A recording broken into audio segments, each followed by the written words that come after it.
Oh, hi there. Oh, hi, Dan. Welcome Fancy seeing you here.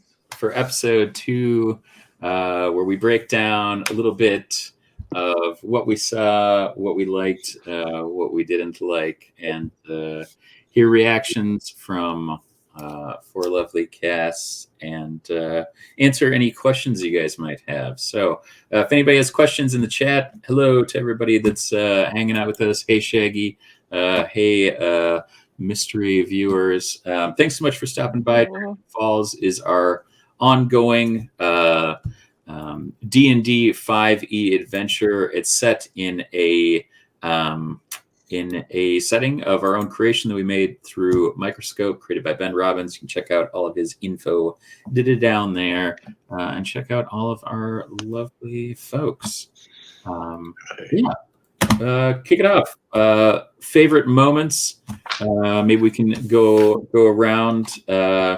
Maybe a moment and a question from everybody. Who wants to start? I won't make you, Horton. I'm sorry. Other than riding on Becker's shoulder, I enjoyed the ending with the appearance from Deej. Oh, Deej.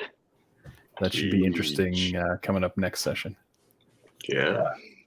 So Deej is one of the kind of Drake Wardens from our Extra Life, played by Colin Eustace. I've been wanting to use him since he didn't really show up at all in Microscope. I was hoping to have a wild, weird Deej Tanner hanging out there. Yeah, that was good. You got a question for me, Nate, or a question for one of the other players? Not off the top of my head, no. All right. Who's next? We're gonna have to do this popcorn style, where after you stop, you have to popcorn the next person. It's like the quietest the 4 of you ever are is when I'm like, give me content now. It's like on the spot. It's so hard. It's like, I don't know a favorite. Well, how did you think combat went? I mean, we did it a little bit in the 0 session, but not anything like real, like in initiative style combat. How did you feel like your folks performed? Was it like you assumed they might, or were there unexpected hiccups? I think it worked well. I wish Horton didn't have as much area of effect damage going on. I really wanted to not get grappled that round because I was gonna shatter that thing before we got too close to it. But then I was like, oh, now this is hard. Can't do it then. No. Yeah. No. I mean, I could have, but you guys would have all taken like an absurd amount of damage, even halved. So, seemed bad. It would be bad. I don't want to But be I was shattered. made out of rock. That's like what shatter is made for. And then I got grappled, and I was like, oh, just kidding. Never mind. Not gonna do that. It worked well. Like I think the team effort worked very well. I thought it worked pretty well. I was pleased. I wasn't sure because I was like, "That's everyone's combat." I have no idea. I was like, "I'm not sure what Highland's for." Highland is like, "Is he even gonna fight here?" And he's like, "Yeah, he's a team player." But He's a team player. That is the worst that Blink has ever worked for me in the history. Yeah, that was garbage. That was man, it was really fun to play it out, but it was just man. Not ideal. What a real not great use of a 3rd level spell. But hey, it was a great use. That was a very good choice for a thing that can grapple you. Strategically, it was sound. It just was executed very poorly. The RNG did not have my favor tonight, as it usually does not. But I thought it went really well. Like, I thought it was cool to kind of see everyone's like sort of different style of combat. I was like, okay, we've got like 3 casters and 1 half caster. It's just going to be really like pew pew pew pew pew. Like, I was curious to see, and it was more dynamic than I was anticipating. I liked it. I think the thing I enjoy about you all starting at a little bit higher level is I can throw things at you that are an actual threat. And sometimes you're going to hit it and sometimes you aren't. And I was a little worried about having both a Zorn and a Roper. But because they don't have an insurmountable amount of hit points, but they both have natural armor and it's high. Like a Roper is 20 and a Zorn is 19. And so really, I mean, Highland, your mug fu or whatever you call it was quite stout and really I think it would have gone a lot differently had it not kind of been down to an 18 AC, and especially that Dex slow was pretty instrumental. It's a very powerful spell. It's a good one. I like it. It was bonkers that every time, or at least most of the times that I was attacking with the hammers, the first attack was always the blessed +1, which consistently missed, only to land a big hit with the the perfectly normal not +1. Like, man. Sometimes it's just all about the courage of your conviction. I'm glad it's 50-50, but you think it would go the other way. Fern, what did you think about or Christy? How did you feel Fern was in combat? I mean, you got a couple unfortunate, Well, yeah, and the thing is like the thing about being grappled is there is only one way to really break out of a grapple, and so it comes down to that roll and if you can enhance that roll, which it's just kind of one of those, like, if you don't make that roll, you don't do anything that turn, which is how being grappled works. Yeah, agreed. So it was like, it was unfortunate, but it wasn't like unexpected. Like that's how that goes. Horton, how did you feel the magic ended up working on your end? I know that you kind of had you had your kind of ideas of what types of magic Horton was going to use, but how'd you feel it played out once you got it in combat? I think it worked out. I obviously was planning on hey, he used fire. I have fire. This is great. So that was good. And then catapult, I figured he could throw things around with that, not necessarily doing that for combat previously. And now he's like, oh yeah, that'll work. And then, the Wither and Bloom worked out pretty well. Yeah, that was really interesting. I didn't anticipate that. I don't know that I've ever played in a game where someone used that. It's from Strixhaven, so it's it's super a new spell. Mm-hmm. Yeah. Well, there you are. There you are. Look at you. Well, and any time that you like get a spell that does both damage and healing is like kind of huge, and to have that spell as a wizard is like, there's nothing else like that spell. For sure.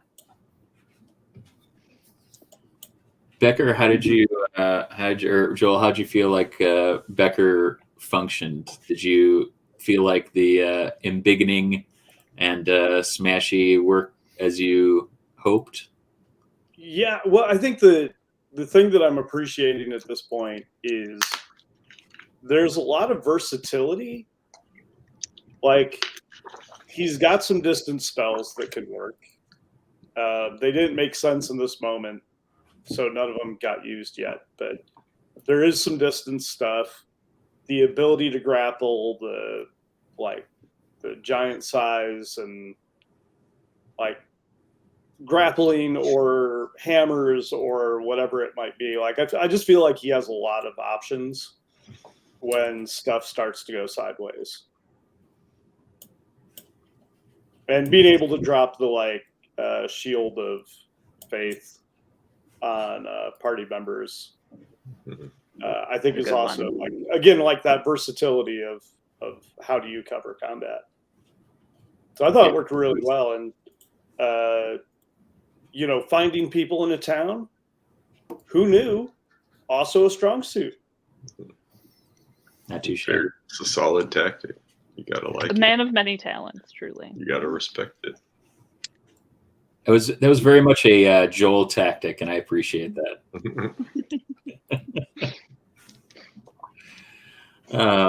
Any other thoughts on the episode? Setup, otherwise, things that were clear or unclear? I liked a lot of the little sort of, I don't know, I hate the term Easter egg, but I don't know a better term for it. The sort of, like we go to the tavern and the stuff that Fernanda's family makes is there, and it's like, that sort of just fun digging into a little bit of personality and history and commerce is very Highlands vibe. So that was fun. Obviously Deed showing up was great. Because I was really scared for him, and I was like a black dragon. I was like, oh jeez. I like Highland. Don't kill him in 2 episodes. Yeah. He can't take like 12 we can't D8 fight a acid dragon damage. He session can't 3. do it. He can't do it. I don't know how I made all those deck saves. His deck save is low. It's maybe +3. And every time he was just it's like, this is the one. D&D Beyond was like, this is the one you get. Deck save. Mm-hmm. But yeah, that was all fun. It was cool that Virginia is part of the Illuminati. That's cool. Yeah, I've been playing She's around. got a lot going on. She does have a lot going on. She's very busy. She's a It's really interesting to kind of have this play out. I know I talked to a couple of you today, and hopefully left some red herrings or other things, but yeah, it was nice to build out. I've been building out the NPC page a lot, and I suppose I can share this. There's nothing that is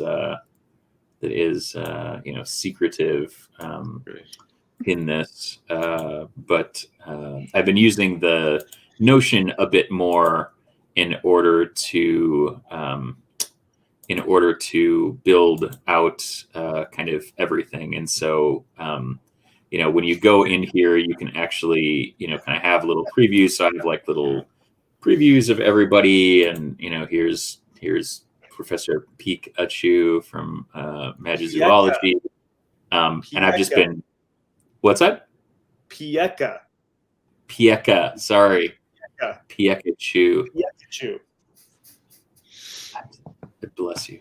And so I've been copying and pasting in all of the pieces from Microscope to kind of fill out these different profiles, and finding photographs of or drawings of people, and then also filling in a lot of information on some of the the folks that we know. That is exactly what Professor Jean Lanny looks like. Exactly. Mm-hmm. Right here. Mm-hmm. Absolutely. 100%. So yeah, and then just in terms of the prep, it's it's nice to have kind of all of these things, and yeah, I don't know. It's a if anybody's interested in using this Sly Flourish's lazy campaign template, and all of his basic pieces are just fantastic as a DM to be able to have all of those things. It really has helped me pace things out a bit better. Sure. I think. Maybe not, but we'll see. For everybody that's played in my other ongoing, you guys can let me know, how it feels in relationship. But that's been nice to have that. Well, any other thoughts on content, questions, monsters, melee, or otherwise before we wrap up? Yeah, what was the? Did what you was- have any thoughts as a DM? Yeah, I thought it went well. I don't feel like I blew the Deej Tanner reveal or We really wanted to know who we were looking for, though. We were like asking everybody. Yeah. We're like, hey, They're I like, know. they were like, and they're we like, oh no, don't- it's a secret. We don't talk about it. They just do their thing. like you know one is missing, but you're not But you sure don't know which one. one. But there's only so many.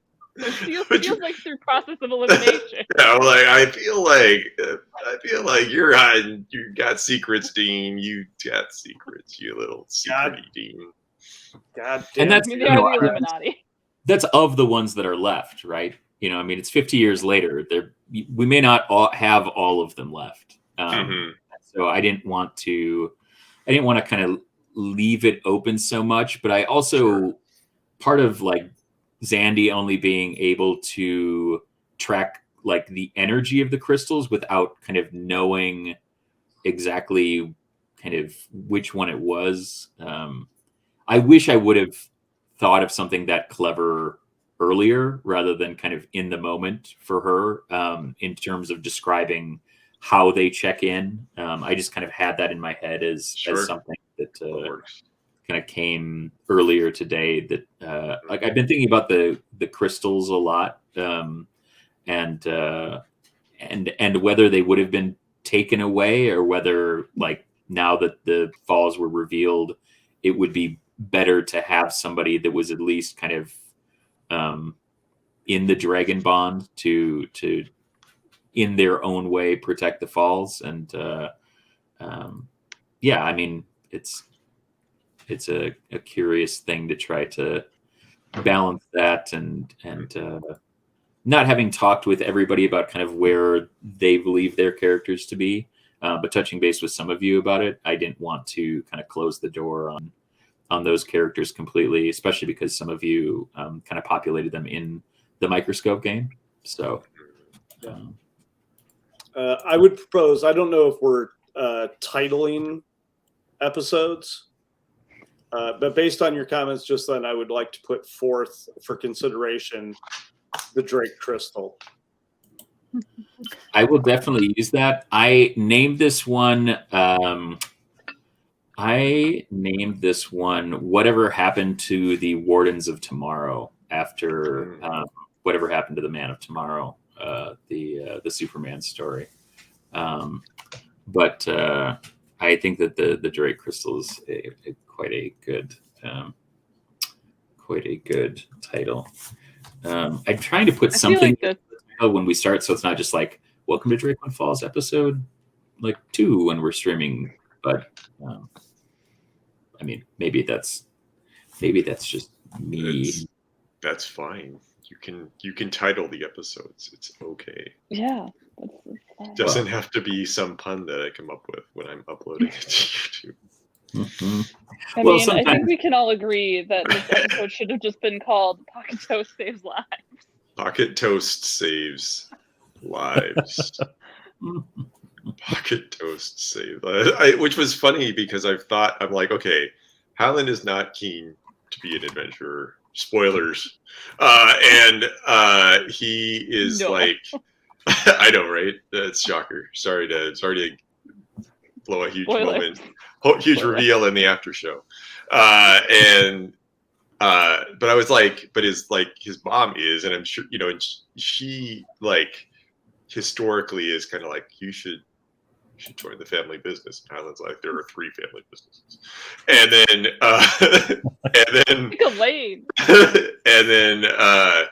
But I was like, there's got to be like pointers, like random, like weird adventuring stuff. She throws, okay, well, like instead of like watch behind your ears, it's like pocket toast saves lives. I'm like, yeah, I'm sure. I'm sure she told him that. Like, yeah, look, if you ever get extra bread, just keep it in your pocket. You've got big pockets anyway because you wear the most ridiculous shit when you go out in public. You should wear real clothes, Highland. And like, she buys you a belt every year for Christmas. Yeah, like practical clothing. Like, ooh, you like to travel here? Traveling pants. Have you thought of wearing real pants? 32 Not years so old. subtly. Have you tried wearing real short shorts? Highland, you're 32 years old and you live at home. Wear pants. I mean, when he doesn't live at the Beacon. Can you at least wear pants? Maybe at some point we can introduce the idea of cargo pajama pants so that at least he can carry some stuff. Yeah, he has very big robe pockets. That's true. And the pajama bottoms have pockets. He doesn't have that Four much pockets right there. He doesn't have that much stuff, you know. That's fair. I mean, he's gonna if he keeps putting leftover toast in his pocket. Right? No, I wanted him to be very like wardrobe, like light, just light traveler. He isn't trying to be an adventurer. He's like, why would I have rope? That's stupid. Who would carry that around? I should carry a lantern. That's heavy. But like, but I did the one piece of equipment that I was really like very focused on with Highland is his mug, which I had decided would be his spellcasting focus very early on.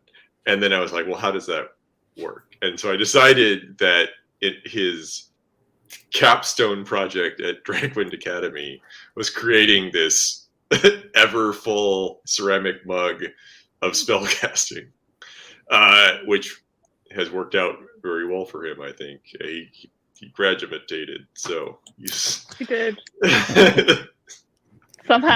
Somehow he did. So coming up with like mug-based spellcasting has been really fun.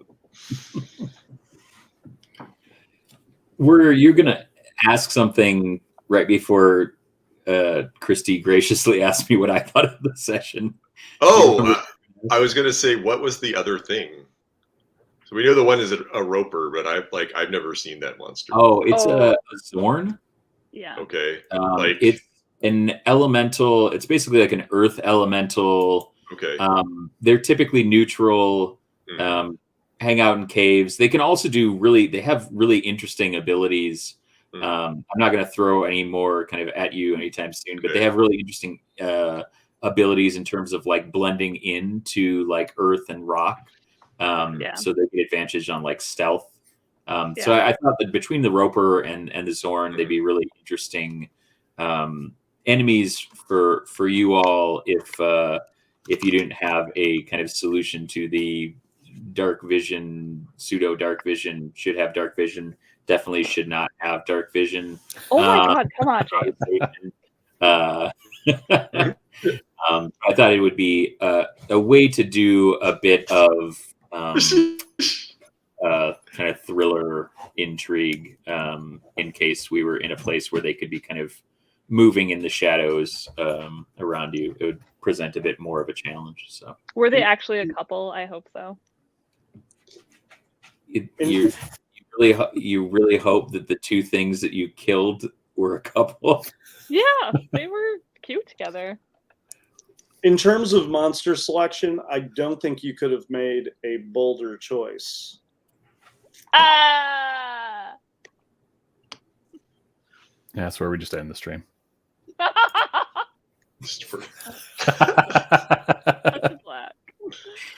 I joke, I kid.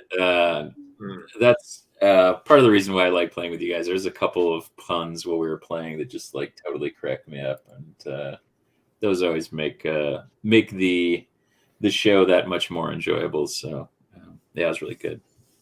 But yeah, actually, the Zorn and the Roper are from these this really great side quest decks that I received as a gift They are produced by Inkwell Ideas. But yeah, this one is Dungeons, Caves, and Ruins fantasy, and it's a whole deck of cards with kind of like a mini map on the back of what it looks like, and then just some basic suggestions of a kind of one sentence hook, getting the PCs involved, encounters, and follow up adventure ideas. Yeah, I've really enjoyed them. They're a lot of fun to kind of dig through. And I was looking through this pack, and I pulled out just some to kind of have in my back pocket as we were kind of getting underway. And that was one of those that it's not, kind of exactly what was in there, but it was definitely an interesting setup, like just in terms of the kind of encounter sequence. I was like, oh, that'd be really a fun way to get them out in the world. And just for a second adventure, since we kind of set the table a bit in terms of the setting last episode, I was hoping that I could find something that would be high enough stakes that it would be a challenge, but low enough stakes that it would allow you to kind of test combat out in a fun way with a reveal at the end. Hopefully, if you guys went down kind of this path and survived the beasties, that we'd have an opportunity to kind of dig into some lore too. I was waiting for that Zorn to do the crazy earth meld thing where it just like melds into the wall or the floor and then pops up behind you, because that's the thing that they do.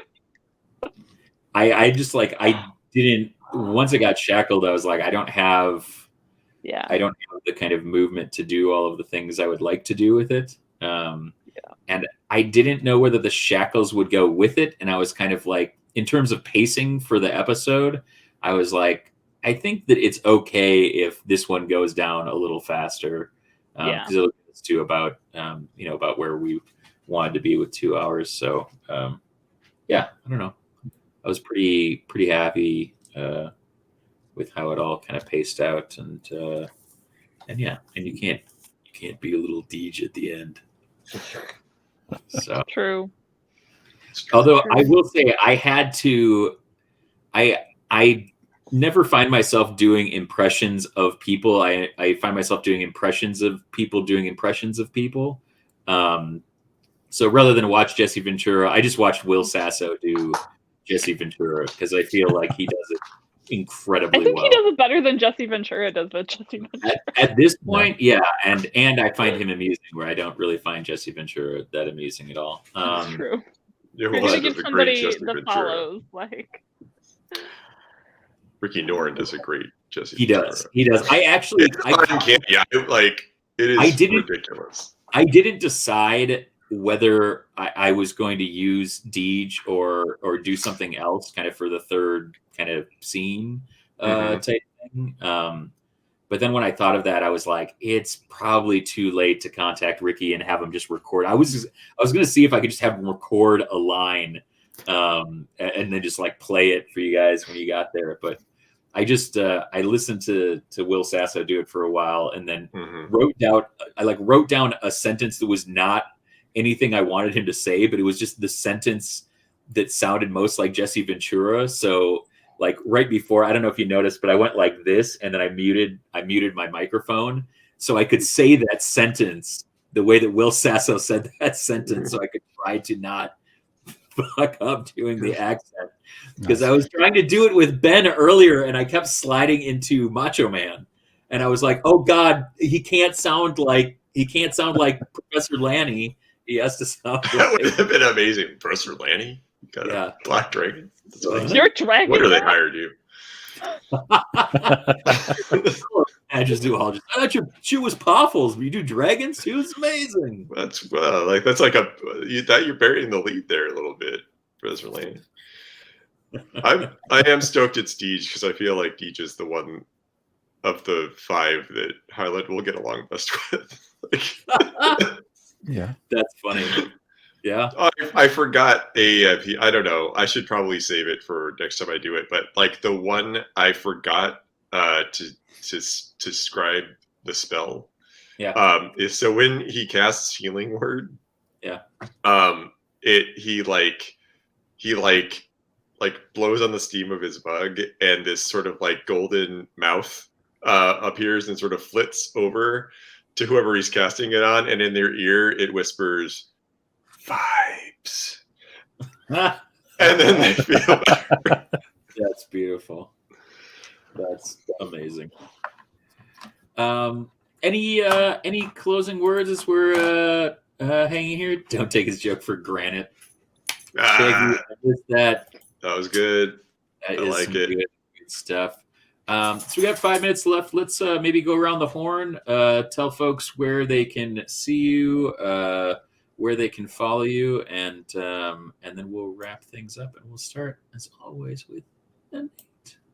All right. Well, you can find me on Instagram and Twitter at CubicleZombie. You can find Worrier and myself not next Monday, but the following Monday on this very channel in Down and Outlands, playing some wonderful, not shitty little kids. Oh, yeah. Worrier?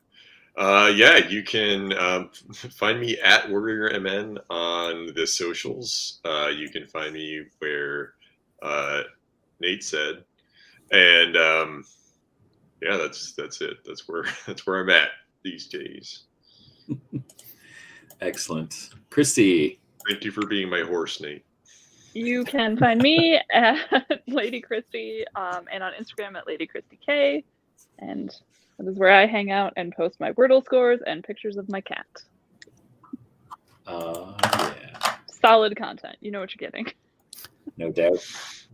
You can see mostly stuff that I draw. Pretty much on Instagram, Twitter, Twitch, TikTok, at Finger Twitchings. And you can find my book, Party Starters Volume 1, on the Apple Books platform and Drive-Thru RPG. Oh, yeah. Oh, yeah. And hey, I'm James. I DM here every other Saturday. So you can check us out here at twitch.tv/KnownWorldUnited. Our setting is made using Microscope. Please go give Ben Robbins a look down here at Lame Mage on Twitter. Go to lamemage.com and check out Microscope and the cavalcade of additional lovely products that he has created as expansions and complements to Microscope. And like we said, you can catch us here every other Saturday. We'll be back on March 5th for another wonderful episode. And you can catch our sister show, Down in Outlands, every other Monday here, also at 7 p.m. On Mondays. And they will be back in the saddle on the 28th of February. Also, we've debuted a couple of new pilots. We have Bad at Games that is going to be every Thursday with Your King Ginger. Tomorrow morning, also with Your King Ginger, we have Prep School, which will be Sundays at 10 a.m., where we'll be doing prep. Ben and I will be talking about stuff. We'll have players on, other people that DM on and take games. Have you wanted to Dungeon Master a game? You should drop by, say hello, ask some questions. He's got a lot of great ideas. Also, Ben is piloting a game show called Bad at Games, where he plays. He started with Project Zomboid and just being an old guy failing at video games, and it's quite funny.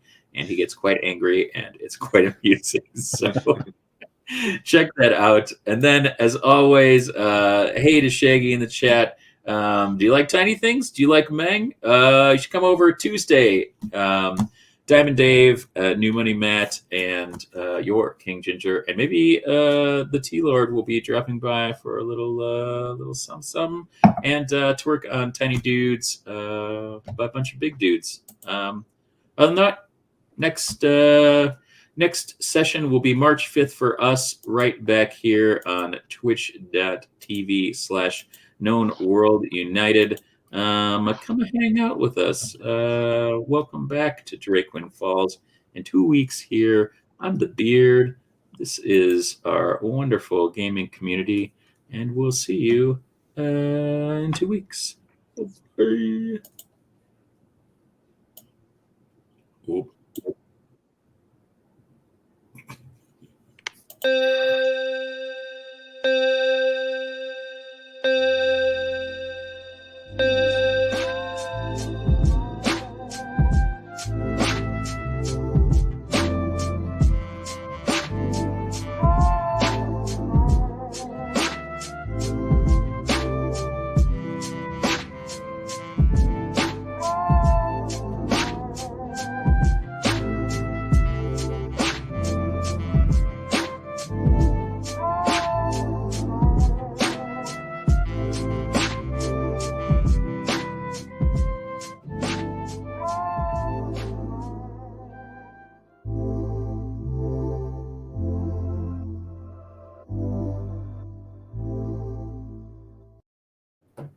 Keep it tomorrow morning, and we'll see you on the 5th.